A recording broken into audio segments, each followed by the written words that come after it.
Welcome back to the TEHNC and Integral Cinema Podcast. This is another joint podcast. I'm here with my good friend Mark Allen Kaplan, PhD, Integral Cinema Scholar, and I am Jonathan Steigman, non-PhD, non-Integral Cinema Scholar, but a cinema scholar.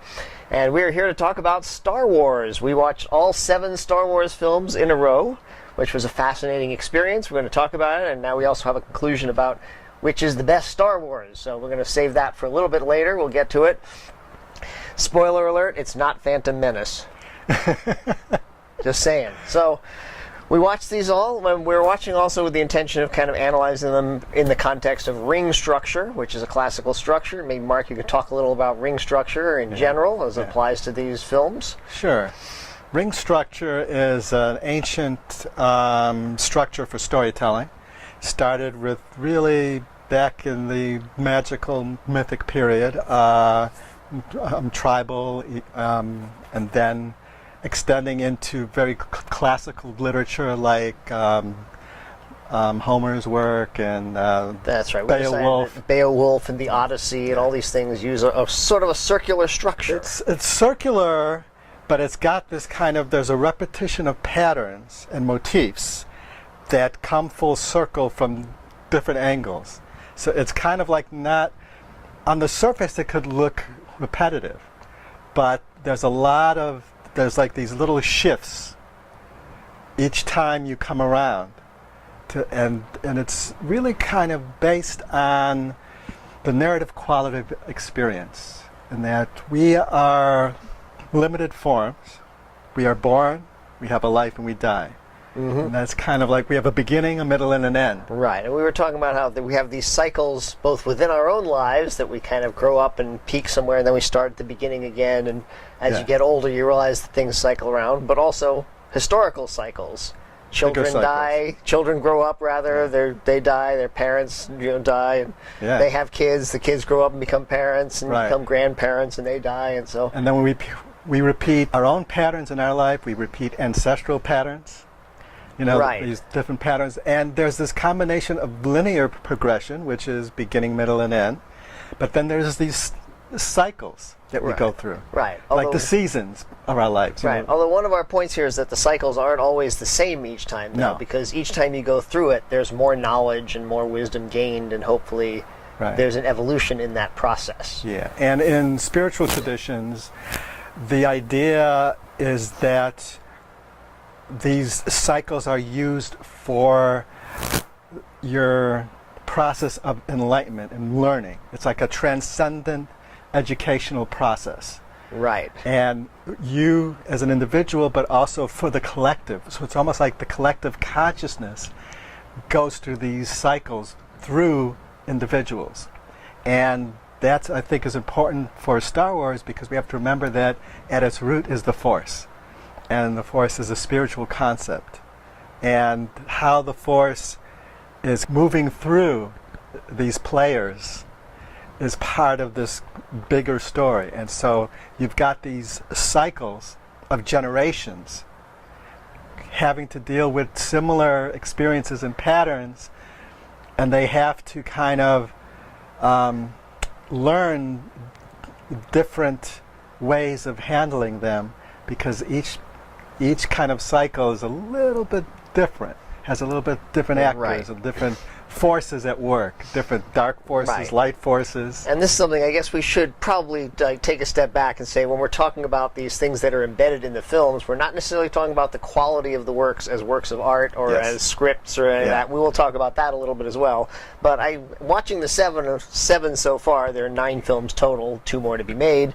It's 3 trilogies. The trilogies are definitely a ring, and they repeat, and there's growth in each one, and there's a cycle through many generations and many themes that repeat as well. Yes. So I really did gain a new admiration for the work as a whole, as a structure. George Lucas really created a very beautiful thing. Whether or not he executed very well on some of it or not, we can talk about. But another thing that we had talked about before the podcast a little bit, we both took the same class from Jim Fadiman, who's a wonderful teacher at the Institute of Transpersonal Psychology, now renamed Sophia University. He has a Sufism class, and one of his things is that when they read these Sufi tales, you get something different out of them. You unpack a deeper meaning when you come back to it later in your life. Yes. So even if you come back to the same thing, you're different. Which also got us to that great T.S. Eliot quote about how the end result of travel is that you travel the whole world and you come back and you see your home for the first time. Yes. Yeah. That you're different, so you see it differently. And there's definitely that is embedded in these works as well. Oh, absolutely, absolutely. Well, one interesting thing is that the cycles and the rings are inside and outside. It's like, so you've got the first trilogy, and it's got its ring from the first film to the end, so you've got that complete thing. You've got the second trilogy and its thing, and you have the first and second trilogy as a whole. And then you add the third trilogy, so it's like, you have so there are interlocking rings within. Yeah, interlocking rings. Yeah, I mean, we're going to tell you to go see the website that we have below. What is it, Star Wars Ring Cycle or Ring Theory? I believe it is. We'll find the name of the website. It'll be down below in the comments. Very interesting exploration of that's kind of going to be more in depth, and we're going to go about which specific ring, because he has all kinds of parallels between film 1 and film 6, is it? Because the outside of the rings. Well, like 1 and 4 parallel, obviously, but I mean, there's parallels between the first films of each of the trilogies, and of course, the last films. But there's also parallels like inside, so there's inside rings, right? Exactly. So it's very interesting. So as far as the films themselves, we did watch them all. Number 1 is really quite a terrible film. The first 3 are really not good. I mean, number 1 is just horrifically bad. Except for that Jar Jar. He's so funny. I love him. We love Jar Jar. We love Jar Jar. Yeah, that's right. Yeah, there's a theory out there, which was a pretty compelling theory, that Jar Jar was actually intended to be a Sith master. We talked about this a bit. If you go on YouTube, Jar Jar the Sith Master. You can go through the first film and find evidence or examples in which Jar Jar seems to have powers that he shouldn't have, or he can do these crazy leaps. Lucas claims that that's not the case, that it was never intended to be that. In either case, Jar Jar was a terrible, horrible character. From today's standpoint, 15, 20 years later, whatever, he looks even more racist and white supremacist than he did at the time, and he got called out for it at the time. Yeah. Also, one of the big problems is that the first 3 films, Lucas was trying to do a very subtle narrative thing. Basically, the first 3 are about the dark side of the Force and how it takes over, and the dark side is in the shadows. It doesn't come at you directly. Right. So there's a lot of subterfuge, and it's a very layered process. It's the shadow stuff, and it's a brilliant idea, but it takes a different type of storytelling and filmmaking than he was doing. So you've got, it's a mismatch between the fun stuff, the cute stuff, and this kind of like what is the undertow? It's like the dark force is like an undercurrent that pulls, and so that kind of storytelling is really hard to do. More subtle than this big stuff that he was doing. So the first one, number 1, it's also, I mean, he's the guy who kind of invented digital media, or he funded all these amazing people who created all the digital tools that everybody uses now. And you can see him using those in the first one. Now he's come back. He's made the Star Wars Empire Strikes Back. But so the first one, we're talking about the Phantom Menace. Make that clear in case people thought we were bashing Star Wars.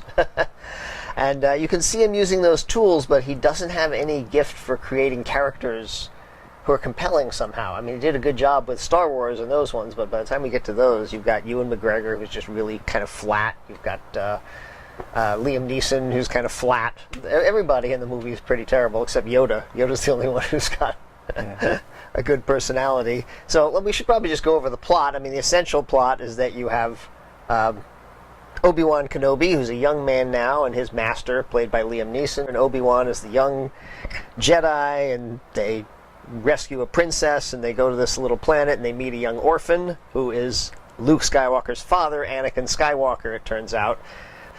He's not an orphan, actually. He's there with his mom. He's a slave. Yeah. The mom supposedly is the result of an immaculate conception. She says there's no father, literally no father, which maybe we'll find out in 8 or 9 what that was about.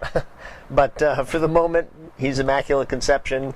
They discover he's great with the Force, so they take him with them. They manage to buy him, leaving the mother behind, which I thought was kind of a creepy part of the script. Like he couldn't negotiate for the mom as well, so the mom stays behind. He takes the kid, so the kid is separated from his mom.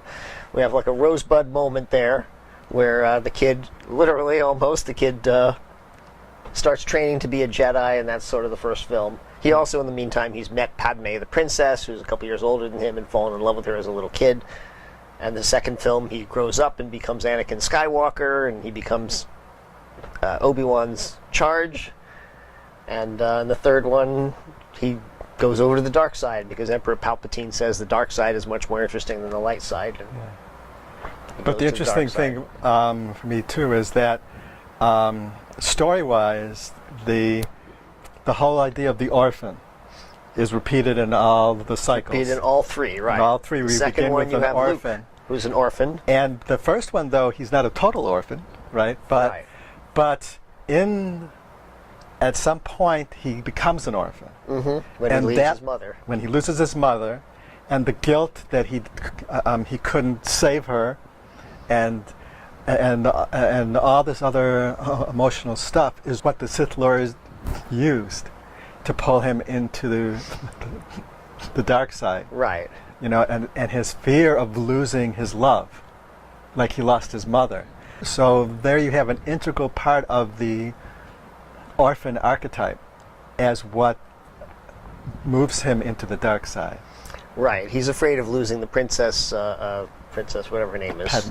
Padme. Natalie Portman's character, who he's in love with, and I found that a little improbable as well, that she would be in love with him years later, because she's older than him. He was a little kid when she met him. Yeah, but the love story was not well orchestrated. Yeah, nothing's really well orchestrated in it, basically, but they go, number 2 is better than number 1, but it's not good. It's just not as bad as number 1. And number 3 is less bad than number 2, and much less bad than number 1. So number 3 had a few moments that started to suggest the tensions. Most of it is very overstated, though. It's just not a subtle film, unfortunately. Yeah. So you see I hate Hans Christian Andersen. You see Hayden Christensen just going, I'm not happy about this. He's pouting, and you can see that he looks like a psychopath in much of the second and third films. But at the end, he's terribly badly wounded. He's left for dead, and he turns into Darth Vader. Palpatine rescues him because he knows he can save him. But he and Padme have reproduced. They've had twins, Luke, who turn out to be Luke and Leia.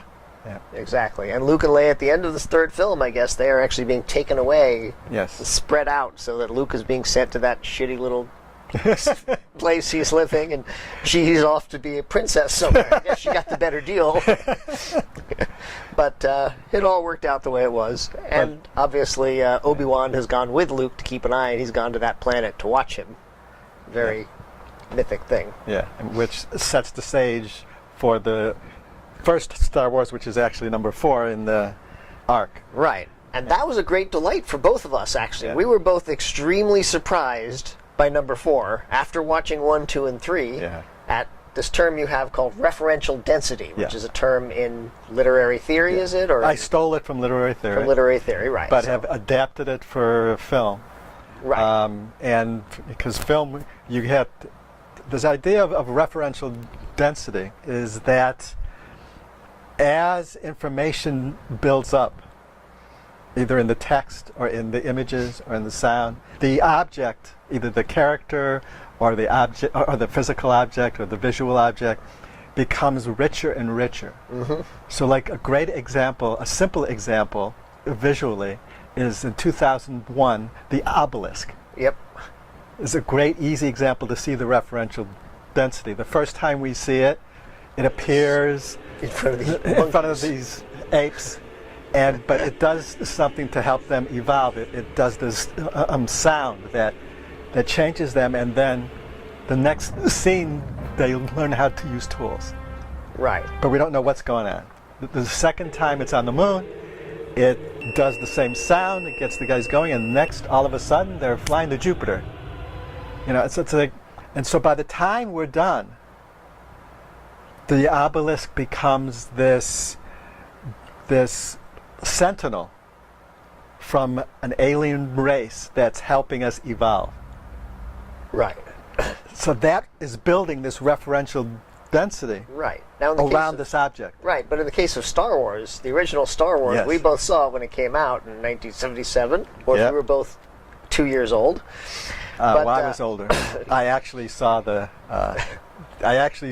Saw the opening screening in Hollywood, so Oh, that's really? how old I am. Oh, well, there you go. I saw it as a kid, but I wasn't that young. So, but we both saw it, and at that time it had no referential density, except the referential density of all the popular culture that it was riding on. So it had aspects of cowboy films and aspects of Buck Rogers serials and those kinds of things. Yeah. But when you watch number 4 after watching 1, 2, and 3 in 2016, when Star Wars is now the most iconic film franchise in history, number 4 is dense with all this stuff. And in particular, when Obi-Wan shows up, it's clearly Ewan McGregor all grown up. It's the same guy. Yeah, So it's it made me realize amazing. that Ewan McGregor nailed it in the first films because he Yeah. was actually playing The young mannerisms, Alec everything Guinness. was just. Yeah, so it's very distinctly the same person. And once you see that he's the same guy, then you're in the story in a different way than when you see Star Wars without seeing the other films first. So even though they're terrible films, it's worth watching 1, 2, and 3 before you watch 4, because then that character, and there were a few things like that. There's Luke, and then also, of course, when Darth Vader shows up, that's Anakin Skywalker. We now know this character. We've watched him from a child grow up to become his master, incredible Jedi, and with a violent And so psychopathic all of a sudden, streak there's all this rich referential density where there wasn't before. where there wasn't before, right? And neither of us, we've both seen all these films. Yeah, I mean, I've yeah. seen certainly the Star Wars and Empire Yeah. many, many, many times over my life. And But seeing them in a row was amazing. seeing them in a row was actually a very different experience. You could actually feel the referential density at work. Absolutely. You know. And then especially also in the second one, in Empire, when Yoda shows up, Yes. then it's this crazy thing because he is this overseer of the whole thing, and he's a very sad character, especially in number 4 after you've seen the first ones, because he's seen all this violence and all this war, and he's seen all the Jedis get wiped out almost, so there's just a depth to that. So that was a really fun experience to see that. Plus, that cycle you start to see, because again, you have the orphan who has to find a master, whose master gets cut down. In the first one, actually, in the first one, which master gets cut down? Is it Well, Obi-Wan loses his master. He's such a forgettable character. How does he get killed? We've just seen the films, and I actually don't even remember what happens to Qui-Gon Jinn. The Sith got him. The Sith guy. Well, obviously, the Sith got him. So Yeah. there you go. But so that cycle happens. That he has to lose his master, and so it's the son A loses master the is father. lost. An orphan is found. The master is lost, an orphan is found. Right. Phantom Menace was such a different film than Star Wars.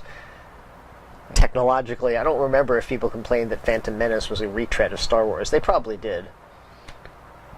I read some things that were. I very, know that yeah. everybody complained about number 7 being Yes. not everybody, but Not a everybody. lot of people. That was a very common knock on number 7, was that it was just a remake of number 1, which is, I think, completely false. But we'll get into that. Yeah, definitely. So worth pointing out also, Empire Strikes Back, still a quite nice film. Yeah, it still holds A up. lot of pretty great strong. stuff, pretty Yeah. strong. Amazing. And number 6 is still not a very good film. It's the 4th worst Star Wars film in the canon. And Technically, definitely. yeah, but even the first Star Wars and Empire Strikes Back, gotta say, watching them now, I don't really feel a need to watch them again after this, ever again. There's some great lines. There's all the great lines I remember from when I first saw them. Harrison Ford has all the really has all the best lines. He's the best character of the thing. And Yoda's a great character as well, but I mean, a lot of the spice just came from how much fun Harrison Ford was, because the other actors, not great. But I will say, Luke, he's better than I thought he was. Mark Hamill, he's not terrible. No. I thought he was. He's actually not. He's not great, but he's not bad. No. Leia's not bad. Yeah. Yeah. She carries it off. So Yeah. a lot of these actors, actually Alec Guinness is actually a great actor too. He has real gravitas. So. Yeah. Well, he brings a lot of gravitas. Yep. Yeah. So when you watch the films, those are the things that kind of hold up, and a lot of things don't. But Yeah. they're just dated. They're very dated films. They're But also, it's important to remember too that 1, 2, and 3 are actually the backstory of 4, 5, and 6. right. And Lucas actually roughed out all 9.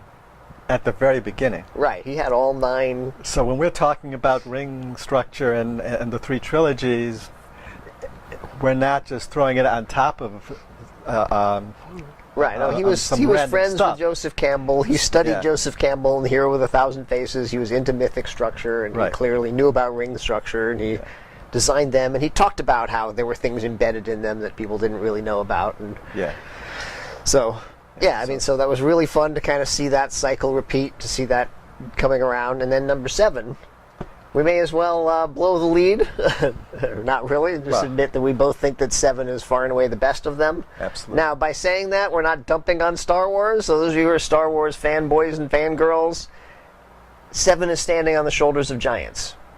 It is. No question, the original Star Wars is the most important historically of the films. That one changed the cinema in major ways. George Lucas deserves full credit for the whole thing, but technology's come a long way. There's no action film from 1977 that's going to hold up against the best action film from 2016, because the technology, the audiences have gotten more sophisticated, the rhythms and the depth and the interlocking storytelling, all the things we talk about. Cinematic consciousness has evolved.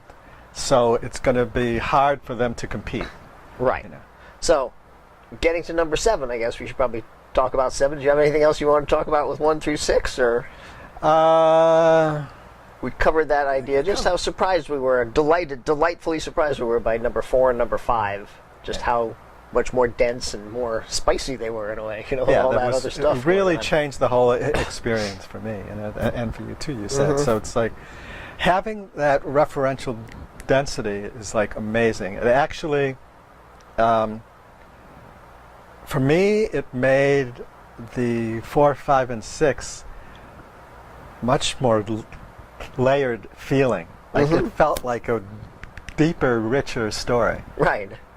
All of a sudden, you know. Yep. These sort of crackerjack, corny movies, you know, in a way, they have that story because they have that mythic structure that's very deep in humanity.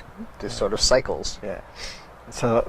Now on to 7. Yep. So 7, we both admired a lot. It follows the structure. It follows that ring structure. So you have an orphan, in this case the girl. Which is great.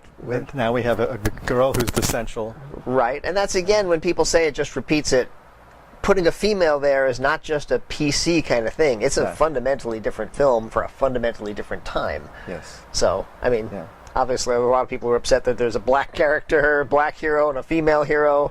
And a lot of that is this thing we've talked about in the past, that when people have everything, any adjustment towards other people having a little bit seems like discrimination. So having a black hero, oh my, it's so PC. Well, that's because they're not allowed to have any black heroes. All heroes are supposed to be white by default.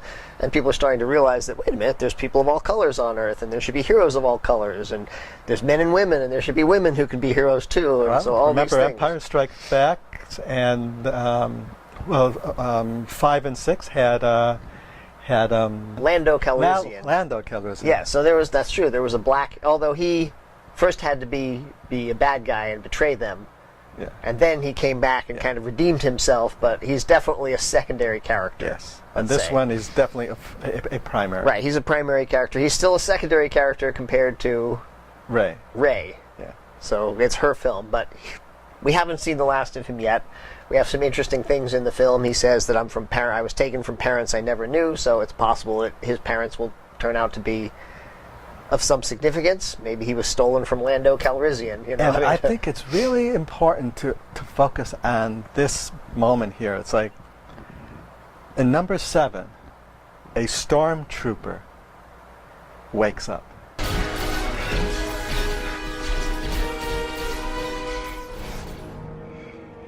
Well, number 7 is a more pluralistic film. We should probably just talk about that from the overall thing, because we both watched it with somebody else at one point who didn't like it. Or a few friends of mine I've watched it with who were like, the bad guy just wasn't that villainous, you know? Yeah. Because they like a mythic villain who would just be pure evil. I remember being upset that Darth Vader turned out to be a good guy at the very end of number 6. I thought that wasn't properly earned. It's more earned when you see the first 3 yes, it is. Going through the whole cycle. Finally, that end is like... That end makes sense, right? Because, in fact, it's his father. The father can't kill the son won't kill the father. So it's kind of a nice thing. Except in 7 now, the son in 7, Spoiler alert, if you haven't seen 7, you shouldn't be watching this, but yeah, in number 7, exactly. Now we come back to that. The son kills the father in number 7. For the first time in this cycle. Right, but at the same time, it's a son who's struggling with whether he's going to be as evil, as great as Darth Vader, and whether that's he the can pluralistic be evil. villain. Is we see his flaws, we see his humanity. It's his not struggle so with dark, pure good, evil. and evil. Right. So all of these things, these things about the stormtrooper, as you say, in the first series, stormtroopers are just these evil robot killing machines who are dumb. In this one, you have a stormtrooper who's intelligent, has agency, and is good, is ethical. Yeah. So in a way, that moment of that stormtrooper taking off his helmet and becoming Finn, person, is kind of that shift from mythic archetypes into pluralistic archetypes. Did it go through rational? So you said you can't skip a stage. Well, yes, okay. Mythic rational, because the stormtrooper is actually this mix. The rational, the military. The military is both technology, which is the rational, and order, formations, and then the black and white consciousness, the right and wrong, is mythic, as represented by the stormtrooper. Right. So the stormtrooper taking off the helmet and waking up is this. It's actually this deep archetypal shift in the storytelling arc. That's, to me, things like that make it a profoundly different film. Yeah. So the idea that it's just a repeat of Star Wars, I don't buy it. Well, I think people who don't understand ring structure are saying that, because once you understand ring structure, you realize that repetitions, there's a derivative form of repetition where it's really just repeating something over and over again. It's because you're a lazy screenwriter or whatever. But then there's the ring structure repetition, which is really different. Right. So it's like, but it is subtle. It is subtle because they're it's like, oh, another orphan. Right. Another orphan. Another father-son problem. Right. But in this struggle. one, it actually I'm not the hugest fan of Abrams before this film, although I thought this film was brilliant, so now I am a huge fan of his. Good job, JJ. I love JJ, man. You love JJ. Yeah, I wasn't as into Lost, but I know a lot of people who love Lost, so a lot of good friends of mine. So, but he does such a beautiful job with dealing with the referential density through this film. Yes.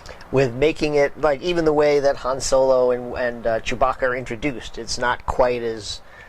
He has an elegant way to get into it, basically. Like everything he does. When she first discovers she has the Force and orders the stormtrooper to drop his weapon and to release her, that was just a very witty scene.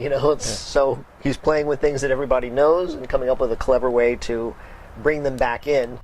And you'll drop your weapon? And I'll drop my weapon. But you have now, instead of the male orphan lead, you have the female orphan lead, which changes the dynamics. We have now a stormtrooper woken up. So you have these two, and you have now the dark orphan. Well, he's not an orphan. Actually, he's got his two parents alive. Who? The dark. Yes. Kylo Ren. Yes. Kylo Ren, which is, of course, the brilliant Adam Spoiler Driver. alert! Again, that's his father is Han Solo, and right. Well, we're going to assume his you've mother's seen the Princess film. Leia. But the killing of the father in number 7 is a really important kind of shift. It's like we have to remember that in the first 3, there was no father. Immaculate Conception. Right. Okay. There was no father. That's right. Although, in a way, Obi-Wan becomes Anakin's father figure. Right, because the father dynamic's important. Yes, and so that's then the second 3. It's discovering that Luke discovers his father is the darkness, and then he's confronted with, does he kill him because he's evil, but he sees the good in him, so he doesn't kill him, and now.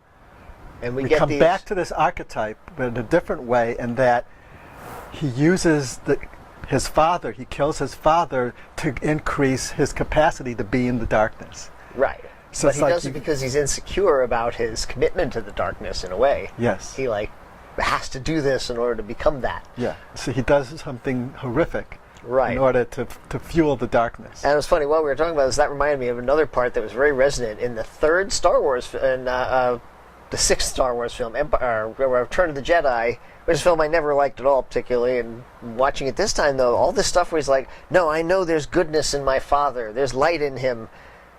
Corny lines, not really well set up, but still resonant because you've seen the first ones and we know the father from childhood. Yes. It's a different film. You kind of give him credit for having better films than they are in a way because that referential density is so deep. Even in the corny scenes, where he's like, "I know my father has good in me." That scene where he tells Leia that she's his sister is just this is kind of a beautiful scene actually, and well earned after 6 films. Yeah, it's amazing. So, even though it's not handled as well as maybe a great director would have handled it, it's still, there's some great scenes there, some great mythic moments, and they're much more resonant when you've seen the first 3. Yeah.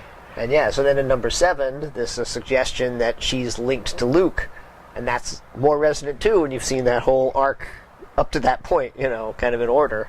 Yes. So you're seeing that continuum. Amazing. It's like, and when she touches the lightsaber the first time. Right, and she sees Luke talking to the droid, you assume, or some Jedi I talking think to we don't know totally what she saw because it was, a little bit obscure. Yep. But for me, it was resonant to when Luke went into the cave in Empire. In number 5. Right. Right. So it's like she goes into these tunnels under the thing. Right. In fact, you pointed out that when he goes into the cave, he took his lightsaber after Yoda said, "You won't need it. Right. Your weapon, you won't need it." And she goes in without a weapon, and she touches the lightsaber, so you could see the ring. Yep. There's so you got these little rings going on, and it's these patterns are archetypal patterns, and even if we are not conscious of them, they play on our unconscious. Archetypal patterns go into us in a very a different way. So it's like it's real quick. The layers of story. You've got basically kind of 4 major layers of story. About this. The textual. The textual, which is the regular story, level. The subtextual, which is the heart element, the feelings, the undercurrents, the emotional. So number drives. 7, the subtextual is her quest for her. Well, you were talking about how that's mythic too, her quest for her parents. Well, the quest is the subtextual is her feeling of loss at losing her family and how that makes her afraid to leave. That's the subtext. That's subtextual. That's all about feelings. Right. Okay. Then there's the metatextual, which is themes, ideas, concepts. Understanding things. The idea of the Force, when they talk about it, in what the Force is intellectually, cognitively, that kind of stuff. Transtextual is archetypal. Oh, the transsexual is archetypal. Right. Archetypal speaks in symbols and icons, and it kind of resonates on a kind of subtle soul spirit level. It's like there's just a feeling you get, like these whole patterns of the father and son, or the loss of the mother, and all these. This is an archetype that we feel. Everybody has a father and a mother, or not, But it touches us in a deep way. That's both personal, but also much deeper. Right. In fact, I realized this film, obviously, this movement towards the female side. We're talking about this with Game of Thrones too, which is doing some of the same thing, which is bringing women into the stories as the major agents of change and making it a woman's story in a way. Like, how would a woman rule differently? How would a woman deal with violence and all these different things? Star Wars, this 7th one, is really setting it up not only with her, but with Leia as well, because now she's the one who has to deal with the evil, which is her son, Kylo Ren, who killed her husband or ex-husband and lover. And so now you have killed his father. So that's right. JJ is going to change this whole arc and make it about mothers and sons. Yes. And maybe fathers and daughters, because a lot of people are speculating that Luke is actually, of course, Rey's father. That's sort of the implication of the thing. But now If here that's we the have case, who's the mother? here's Hopefully this not other Leia. ring. The first three. The first one is Anakin didn't have a father, but had a mother. Okay, and then lost her. Now in number 7, he kills the father, but he has his mother left. Right. So now we have the That's different parallel again. different there. parallel once again. Ring. These It's their patterns. resonances and patterns and rings and Yeah. sort of like rhythms in music, that recurring motifs. And poetry, it's very poetic too. I mean, there's a lot of ring structure in great medieval poetry. And stuff. You're talking about Beowulf and Yeah. that kind of stuff, Yeah. right? So it's very admirable, a very admirable set of trilogies. Well, I mean, even though Lucas fell short in some of the execution, especially the first 3, Meaning Phantom Menace, meaning 1, 2, and 3, which came after 4, 5, and 6. Yeah. we have to I feel we have to give homage to that, thinking of this story and creating this universe is just phenomenal. I mean, it's just amazing. Not only that, but it's brilliant. the will to actually say, I can't make these films yet, but I need to create an entire technological structure whereby I can make these things, and then to basically finance all of the digital revolution. I mean, Pixar was his, and all the digital stuff that's now made films what they are. That's Lucas's vision in a way. He wanted that to happen, Yeah, when he came to talk at USC, he said his driving force was to make filmmaking closer and closer to being having the tools and technologies so that a filmmaker could get more and more of their vision onto the screen. Yep, and he was friends with Coppola, and Coppola, I remember hearing Francis Coppola saying that he dreamed of the day that like a girl in her bedroom could make a feature film, and he's like, there might be these brilliant filmmakers who can never do it, but we're making. So he had the same vision, but Lucas was the guy who pushed it through. I guess Coppola did a lot too with One from the Heart, as I recall. He did a lot of very innovative, technologically innovative stuff. So that whole generation, we owe them a huge debt of gratitude. This podcast would not exist without those guys, because all the digital technology that enables us to have a 3-camera shoot with whatever's lying around the house as to those guys. So, but yeah, number 7, when you watch it, it really is just the timing and the rhythms are just more sophisticated because it's a much more modern film, obviously, because things have come a long way. Talk about referential density. When Han Solo shows up, I mean, he is an American treasure for sure. I mean, Harrison Ford, that character, the way he pulls it off, Brilliant. the amount of charisma he has is amazing, which is great because he's so much fun as he's on the film. He's such a character that you just adore him. It's truly a shocking, painful moment when he gets killed by his own child. It's amazing. Yeah. So, because that character has the most referential density of the entire thing, in a way. Yeah. Except maybe Luke. Luke actually, at the end, that's the other character with a lot of referential density. He's not all that exciting in the first 6, but now it's years later, and you're like, what is this guy? And you look at him, and you can tell he's the master. There's not only that, but you can tell there's water under the bridge, that there's things have happened to him in the last 30 years, and he just has this look, his bloodshot eyes, and like, He's seen things. He's seen things, and she shows up with the lightsaber, and it's like, wow, it's a very dense moment. It really sets up the next film, number 8. And the beauty of keeping Luke to the very end was great. Yeah, he's this character he's this mythic character that they're all sort of looking for, you know. Yeah. Yeah, as people said, there's a few goofy things like when Han says, "Yeah, it's all true, the Force and all that stuff," and well, they just won a war against the Clone War only 30 years ago. So really, the history is that forgotten and nobody knows about the Force anymore. You know, We forget very quickly. I guess we forget very quickly. Yes. I do.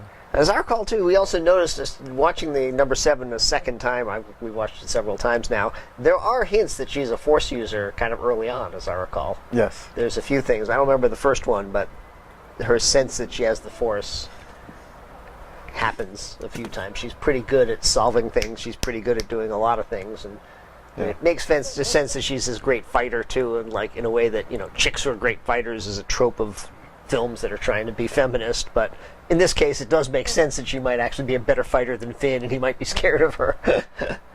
She's a Force user. She might have intuition. That's right. That's right. So yeah, really just fantastic film. Yeah. Beautiful job, JJ. Number 7 is the best. We've decided. People who think it's not are wrong.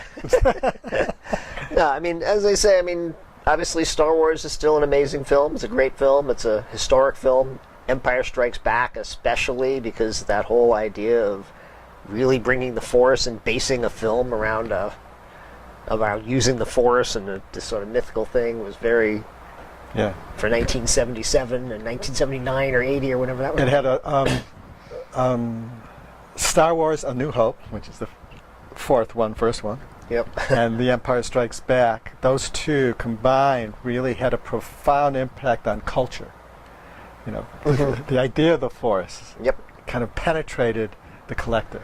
Right. And Empire Strikes Back is still typically seen as the best of the Star Wars films, and it definitely is until number 7 came along. When you watch Empire now, it's just dated. It's just, there's a lot of clunky moments and clunky dialogue, and there's some things that sparkle, but there are a lot of things that don't. So, but I mean, in a way, we have to say that